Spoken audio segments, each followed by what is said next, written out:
It's what you get.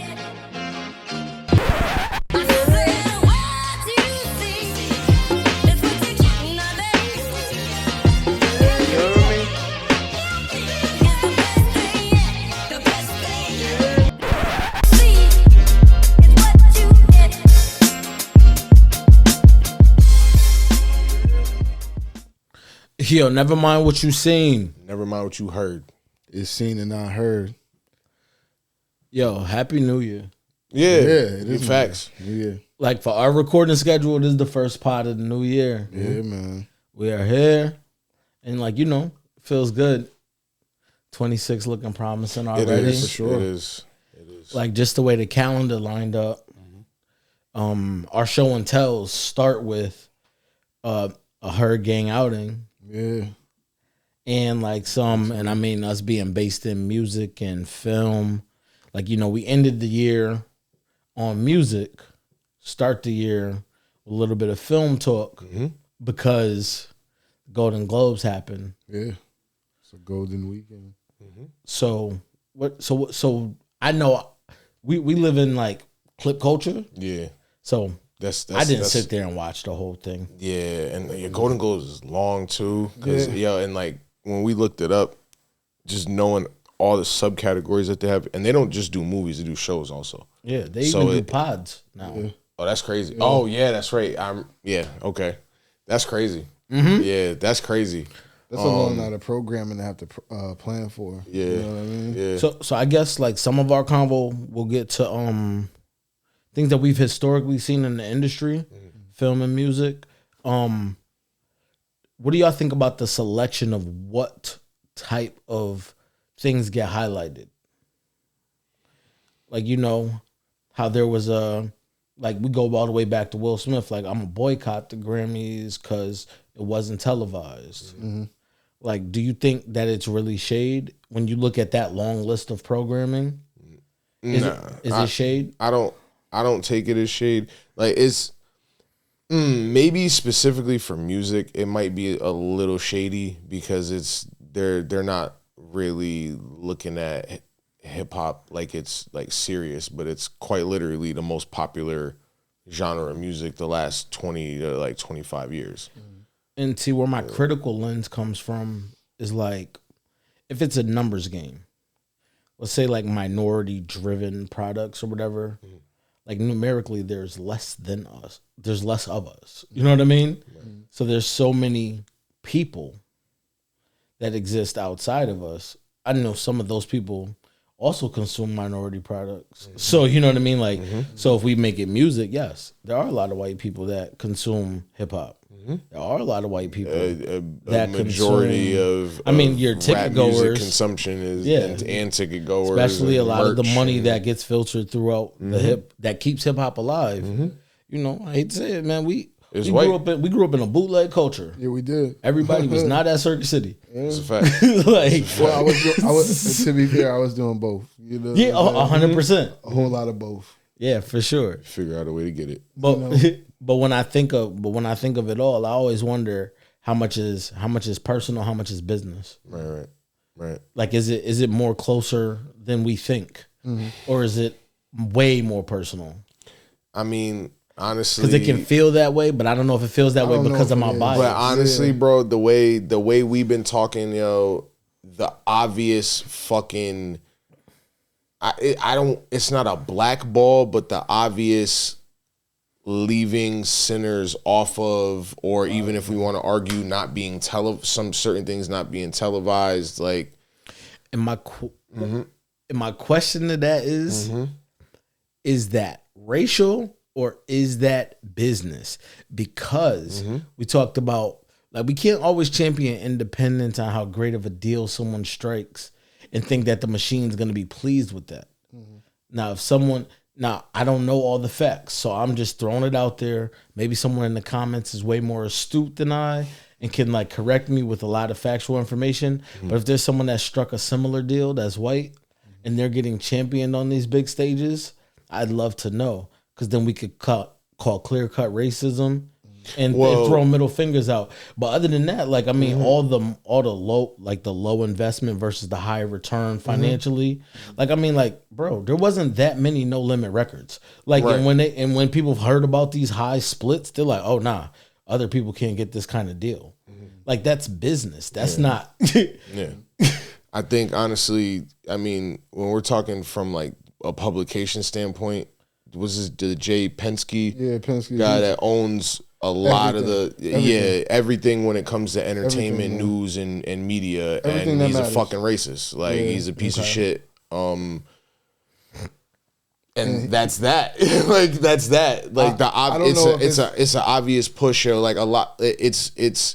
It's been noted that like Hollywood insiders don't like Ryan Coogler's deal that he has for Sinners. He owns it after like 20 years or something like that. He owns the full rights. So it's like, again, it's like owning your masters, leaving a record deal with your masters. Michael Jackson, Prince, fucking Tory Lanez, like a bunch of them left with their masters, yo. And that's very opinion based, but I'm interested in y'all opinion.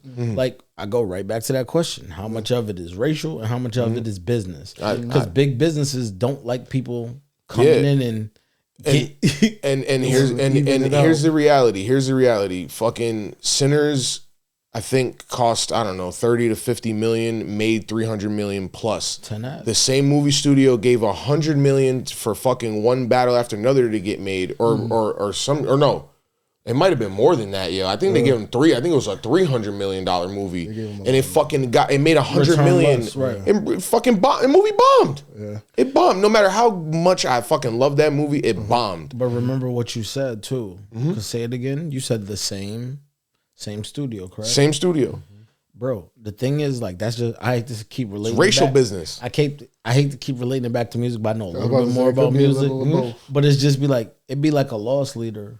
You know what I mean? Like it's like, yo, bro, like it don't matter how many of these things happen, as long as one goes crazy, you good. Yeah, but like one person keeps the lights on for everybody. Yeah. So shout out to Sinners for making it okay for us to blow this whole bag on for being a completely original idea. And I don't give a fuck what anybody says about the whole from dusk till dawn shit. I don't give a fuck about none of that. But like completely original movie. Not inspired by anything like other source material or anything like that. Like pulls off amazing feats, not only with like IMAX cameras and film and just like what you can do visually with those fucking cameras. When you got a guy like Christopher Nolan who fucking is the IMAX guy awing over this movie, that says something, yo. And I'm glad he's one of the people that stepped out, because he holds weight. I was gonna say something crazy. He holds weight in fucking Hollywood. Like, so him coming out and sitting with Ryan and all this other shit, like, yo, that shit matters, yo. And bro, it's an obvious fucking play. In a time right now, bro, like, not to be fucking political, dog, in a time right now that they're trying everybody that looks like us, yo. From the when Sinners came out in the beginning of the year last year, bro, they were all trying to fucking detract from how good that movie was, bro. It even fucked up somebody like me up to kind of be like, is it really as good as people like me are saying it is? And you know what? Yeah, it fucking is, yo. It's better than One Battle After Another, yo. In every way, yo. In every way, despite how good that movie is. So, and I enjoy them both, but it's racial business, yo. It's racial business. That's where we're at, I feel, yo. Unfortunately. Sorry for getting hyped, but like, this is my shit, yo. Man. Like, Sinners is fucking amazing, bro. And there's a reason why a lot of big directors are saying there's not a lot of movies like this. Because there fucking isn't. Yeah. Simple, yo. Simple. And I sent the the joint in the group chat about Penske. That's why I'm like, I know to a degree, like, some of it might be business, but like with him, like, it's a history of like personal. There it is. Personal agendas. And that's what I'm saying. And when you have like a monopoly on like certain things of, nigga, when you control the ink, you control a lot. What you need an army for? What people say about what comes out. What do you need an army for? Because you can get millions of detractors. Yeah, bro. You control perception in an industry, you know, and if you're somebody whom already is looking down your nose at a particular group of people, it's going to come across when you're not like championing those films that they're making. You know what I mean? So what do we consider wins at that point? Because to me, I feel like we continue to seek validation from institutions that we know are built not for us. And we don't even really show love to institutions that are more for us. Yeah, like we should like, be, you know what I mean? loving like, BET Awards, exactly. and BET Hip Hop Awards, and anything. It's something like that. At one point we did though. I feel like we did. No, we definitely did. I feel like the quality of the award, like, but I feel like if those things, if those things were treated with the proper reverence and not treated like less than, then over time, what slowly deteriorates would have slowly been increased and built up more. Like, I mean, like when we went from a BET Awards to a BET Hip Hop Awards as well, who's to say that there wouldn't be like film categories? You know what I'm saying? Like, like if we continue to make it important, if we continue to make it a thing. You know what I feel like also deteriorated it is the fact that, like, when you got those lesser awards, like there was no like bump and pay, so to speak, or like notoriety that would like lead one to believe you're going to be getting more. And I think that's, what I mean? that's why like business and art are always going to collide.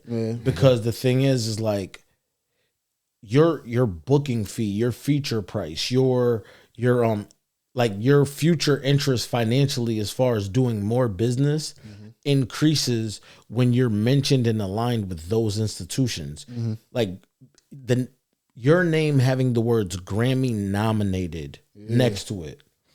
Do something for your money and your income as if you won. Yeah, it does. So imagine what it is when it's Grammy Award winning. So what you're saying, like, that's crazy. Yeah. So like just in that regard alone, like people have to play ball. No disrespect, but it's like, yo, bro, y'all sitting here with children. You mean to tell me if you can't tag that next to your name and now the next time somebody walks up to you, you get to triple your price? You're not gonna be like, nah, but see the way, the way my creativity, like, nigga, no. Like, do you know what my kids could have just off of y'all tagging these two words? I don't need to win. Like, it's whatever. I don't even need to pull up. And that's the thing. That's the difference, really, for real. Because it's like, all right, it ain't the same as saying, like, BET Award winning or Nickelodeon. Right. It's all about the stock. Yeah. What you put into it, man. It's what the people put into it. But with all that said, I do congratulate Sinners for winning everything that they did. Tiana got an award. That was amazing. She had a beautiful speech. Yes. Shout out to my baby. She loves Tiana Taylor, so she was happy. She was hyped when I sent her that. But Tiana honestly, them cracking because they did that, the Critics Award. They cracked the Critics Award. For me, I think they cracked fucking Golden Globes, and I hope that they crack the fucking Oscars, because that's a little bit more contained to be able to talk about. And I think leading up to it, I'm gonna try to knock off some of the movies that might be for like best film and like shit like that, just to see, because like I did start Begonia. I'm gonna get into that. I had to stop it. You seen it? I had to stop it because I was I enjoyed it. I was a little tired. I was like, he'll like it. Yeah, but I feel like and here's what it is, yo. I stopped it right as it was about to start getting crazy, because I started like dozing off a little bit, and I'm like, I'm not gonna do it. Let me just go to bed. Fresh mind. I got next 2 days off, so I'm gonna definitely text you. And Kay, I ain't gonna hold you. If it's really like, even if it's obscure, but it's like, you might have to, because like me starting to like the beginning, it doesn't start like his other movies, Yorgos' other movies. For me personally, it starts off very tamed, but I know it's about to get fucking crazy. I know he's about to do his shit, I ain't gonna hold you, I know he's about to be on his fucking wild, obscure, dark satire shit, like, I know he's about to get busy. The little like the odds and ends that like our storylines on the outside get tied together. That's what I'm saying. Quick. Yeah, I'm about to. Yeah. I'm gonna get busy with that. But I hope Sinners cracks them at the Oscars, for sure, man. I do too. And just like watching that director on director interview that he did with Spike. I'm glad you brought that up, because what I wanted to say about that, not even like delving all the way into it. You guys make sure you check that out on YouTube, because that's amazing. Sure. Amazing interview. But when we were talking about like when I said what's a win, Yeah, like that's a win. being your favorite's favorite. Yeah. Oh my God. Like I don't think you ever like people dream to have somebody that they idolized Be talking look up to them in a moment. Like you may not look up to me overall, but don't like meet your heroes. Yo. We always hear that. Yeah. it's amazing. in all of my life, never seen Spike Like that about anyone. Spike was like a kid, yo. Yeah. He was like a was kid. gushing over his creativity. It was a beautiful thing to see. Yeah. But I mean, I think that even that is like refreshing, and it's the type of thing that like could inspire. No disrespect to Spike, because we didn't have the most shining takes on on highest to lowest. You know what I mean? Yeah. Like seeing something like that Yeah, may re-spark something, because I mean he's amazing and he has a legacy. yeah. So you know that this is still there. But you know what I mean? Like, you know, you never know. Like, just like I mean, yo, for me, I mean, it's not that long ago, but Black Klansman, yo, Spike, he got his flowers with that, yo. That was fire. And Black Klansman was very fire, yo. You know what I'm saying? fire. So it's like, bro, like I don't think it's necessarily you're as good as your last movie, yo. I mean, you're as good as your last good movie. And to me, yo, fucking Black Klansman is better than a lot of shit that's probably come out this year. In a year that's packed with movies, respectfully, but Black Klansman is fucking fire, yo, and it's a movie that says something. It's a movie that's relevant. And I respect his Art, just like yo. willingness to like want to tell a different story every time. Like he doesn't keep it really specific to an era, but all of his joints are pretty time, like they're timepieces of a moment in time that's like very always like you know succinct, and it tells a story. And I feel like, you know, he does a great job with that. He's like one of the best in like creating those time capsule movies. And not for nothing, Highest to Lowest it's a remake. Yeah. You know what I'm saying? Yeah. Like, so this is not like it wasn't a completely original Spike Lee joint. Yeah. You know what I'm saying? So it's like, whatever. But good to see directors like us, Nolan, Spike, everybody just either whether it's with Coogler or just seeing more directors pop out and talk about their shit, yo. Yeah. You know what I'm saying? So and I mean to bring it to more home base. One of our fellow friends, yes, for sure. he had a hand in directing a film, and it was great to see it. And to go to the movie premiere, that was our first of the year. Was it our first Herd Night Out? Night Out, yeah. Yeah, it was our first Herd Night Out of the year. We went to a movie premiere Speakeasy. for the Speakeasy. Yeah. Shout out to My first movie premiere. My first ever. Was that your first ever? I ain't never been to no. You ever went to a movie premiere? You've before? had to, bro. You was in the city, man. Yeah. I have. Tribeca shit, yeah. Yeah, just like, but it was ironic because it was like, like it was all like independent movies and stuff like that. For sure. So like, I can't remember the last one I went to. I can't remember off the top of my head. But yeah, a couple in New York. Like I have a homie that goes to a lot of like private screenings and shit. He be put me on game. He'd be like, yo, this is like, he told me about Begonia fucking a minute ago. Like, bro, either like early 2025. Yeah, he hit me on some shit like, yo, this is gonna be one of the best movies this year. Wow. Yeah. He called it though. I want to say hit me in like springtime about that shit, bro. But then once I saw like the trailer, like I'm a big trailer snob. Like I'll watch anybody's trailer, but I won't watch everybody's movie. So I'll watch the trailer, and if they grab me with the trailer, I'm in. Right. And that's how I be stumbling onto these movies like Begonia, not because like somebody told me about it or it came across my feed. Like I'll just be like looking through like what are the best movies of the year. Right. And then I watch each of their trailers, and once I get one, sticks. Right. Once I get one, I'm in. You know what I'm saying? I hear that. And that one like was one of those ones like when I was looking at the different lists, was like a common movie on all those lists. It was like, damn, everybody feels this way about this movie. Yeah. And this dude's on it, and I already fuck with him from Black Mirror. He's already a weirdo, and I know what type of time he's gonna be on. I'm like, oh yeah, I'm in. We in there. Yeah. So it was Visionary. Darius. Yeah, man. Darius. My cousin. Darius. Yep. And Steven. Yeah, man. Steven, written by Steven. Yep. I can't remember Steven's last name. But Is it Rashawn? Yeah, Steven. Rashawn? If we're not, I hope I'm not mispronouncing that. Shout out to the guys. But I mean, it it was always good to see familiar faces in unfamiliar settings. Yeah, for sure, man. And doing something super creative, you know what I'm saying? Like, I like seeing venue. That. I know a lot of the people in the room from playing sports. Right. So, like, to see people pivot and do something grow, creative, yeah. I liked one thing in the beginning, before it even started, I liked the transparency that Darius brought to us when he spoke about just the intentionality of the film and it being a period piece based in the 30s and how they had tried it prior. And then like they called them, they were critical of themselves on their flaws and just saying like, oh no, we can't do it like this. We have to run everything back. Yeah, give it a better representation. And they went more to be even more historically accurate. Like I liked it though.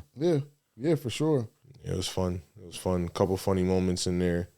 A lot of familiar faces in the movie, which that was interesting. Yo, it was funny when we were looking around. Yo, we was like, yo, we the only ones not in this. I told Darius about that. I said, brother, like we gotta change. Like you can't, like what's happening, yo? Can you edit us in? Like you know what I'm saying? Like something, yo. Like it was I said Heisman. Yeah, I told Heisman the same shit. Yo, I said, bro, you realize we the only niggas not in this shit? You he said, the three old men that come into America, we would have been good. Yeah, you know what I'm saying? Some slight, or do the right thing, yo. The three niggas on the corner just talking, yo. We could have been on the corner begging or some shit, yo. Crazy. You know, little Kango on. You know, or like Applejack hat. We could be the pod of the 30s, yo. You know what I'm saying? We just gonna report what's going on. Yeah, with the old mic, the classic mic. Right, yo. I need a part in the sequel. What are we talking about? I got suspenders. You know what I mean? I can figure something out. You know what I'm saying? Got a butterfly bow tie. You know what I'm saying? Yeah, right. You know? Nah, I told when I spoke to him, I told him I was proud of him, and it's a big accomplishment, yo. And for a first go at making a movie, like I don't know, man. I think you got something going. So yeah, you know, and it's always difficult, man. You know, like to have a vision of something and to see it through, and like to have people come out and support it. Like I feel like it's just the beginning for him. You know what I mean? Oh yeah. For sure. He's always doing something another new. hyphen. Yeah, you know what I mean? He's always doing something new and innovative. And I hope like everybody that was involved sticks with it as well. Yeah. Like I hope it wasn't just a bucket list check off for them. Yeah. Because I feel like if they go right back or whatever the case may be, like the comfort grows in the like you know whatever the table reads and the chemistry, because they all like, I mean, if they're all gonna be in that next time, you know what I mean? Like with the next story, they're going to have so much comfort with one another. Yes. They're going to have the triumphant feeling of having like accomplished this and everything. They know what it's like to be in front of a camera now. Yeah, you know what I mean? Just feeling timing, like bouncing off one another as creators. There's so many things that go into it. But I think like I was thoroughly impressed and like proud of them. Yeah, definitely. And I feel like it's dope too, like when you have those like groups of people who grow together making movies. Exactly. You know, like Spike uses a lot of the same people. So there's camaraderie there. Even the Canadian guys, like with like Seth Rogen and those guys. The Judd Apatow, like how Adam Freaks Sandler, and Geeks, the Freaks and Geeks crew. How Adam Sandler keeps a certain crew. Yeah. All of that. I hope that it continues. You know what I mean? And he just finds more creative acting ways, tribes or some shit. Tell like more stories with like some of those same people. Yeah, it's cool to weave those into future projects and stuff like that. I always feel like it's dope to see like people working with some of the same people that bring like some of the best creative ideas and representations out of those roles. For sure. And I mean, like, what you see is what you get.